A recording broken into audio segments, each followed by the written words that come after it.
ভারত সফর শেষে দেশে ফিরে বিতর্কের জন্ম দিয়েছেন বাংলাদেশের পররাষ্ট্রমন্ত্রী খলিলুর রহমান ও তার সফর সঙ্গীরা। পররাষ্ট্র উপদেষ্টার বক্তব্য ঘিরে রাজনৈতিক অঙ্গনে শুরু হয়েছে নানা আলোচনা ও সমালোচনা।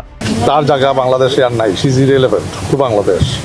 তো এখানে যদি যাতে সে কোনো ধরনের ডিস্টেবিলাইজেশনের চেষ্টা তাদের সভরেন সয়েলকে ইউজ করে যাতে আমাদের দেশে না করতে পারে। পররাষ্ট্র উপদেষ্টার এমন দাবিকে হাস্যকর বলছে রাজনৈতিক বিশ্লেষকরা। তাদের মতে এই বক্তব্য বাস্তবতার সঙ্গে সামঞ্জস্যপূর্ণ নয় এবং অতীতে ইউনূসের মিডিয়া সেলও এমন কথা বলেছিল, যদিও পরে ভারতের পক্ষ থেকে জানানো হয় এমন কিছুই ঘটেনি।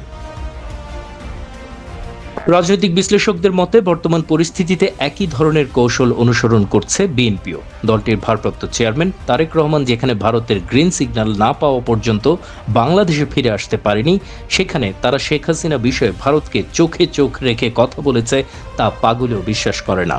শেখ হাসিনা প্রসঙ্গে ইতোমধ্যেই ভারত তাদের অবস্থান স্পষ্ট জানিয়ে দিয়েছে। তারপরও এই ধরনের বক্তব্য জনগণের সাথে ধোঁকাবাজি ছাড়া অন্য কিছু নয়। Desk report, বিবাংলা.net।